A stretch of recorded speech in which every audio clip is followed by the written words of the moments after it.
Hello guys! Tiknik TV is here again to show you how to turn your ordinary recipe into extraordinary dish in a simple and easy ways but deliciously good to another level. And let's turn this classic pasta recipe into extraordinary, shall we? Sabayan niyo ako, tara let's!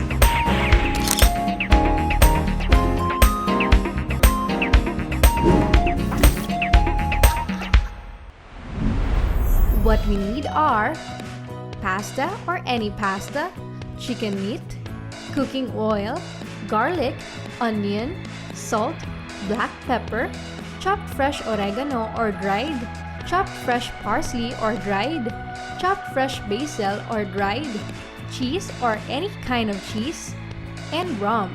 You can use pineapple or orange or grape juice for rum alternative. Well, we have here our chicken. I already seasoned this with fresh chopped oregano and a little bit of salt. Next is, let's put some cooking oil in the pan and we're going to saute some diced garlic and onion until they turn brown.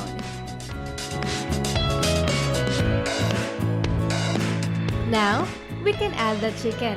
Haluin lang natin ito. And for the chicken to be totally cooked, let's add some rum. Yum! It was within our chicken.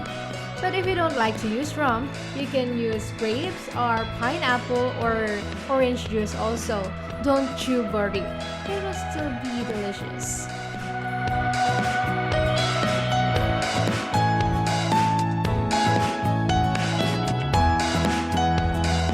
And now, let's put about 2 tablespoons of all-purpose cream. Just mix it. And then add some salt.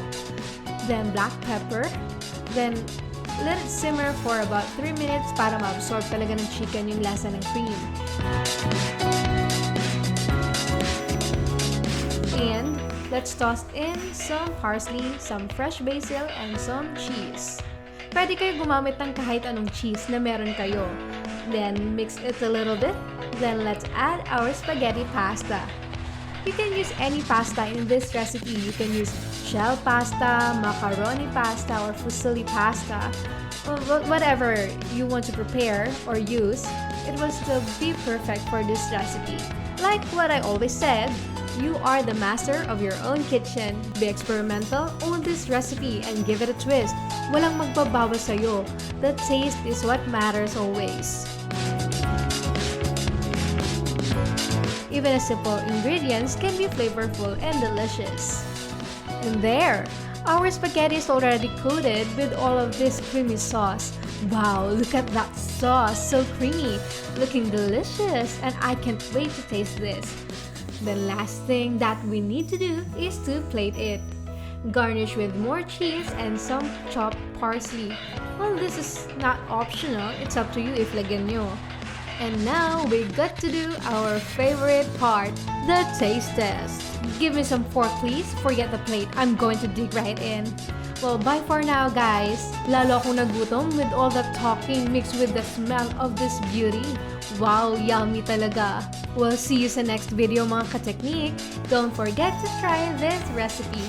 And don't forget to like, share our videos, comment below, share your experience cooking these recipes.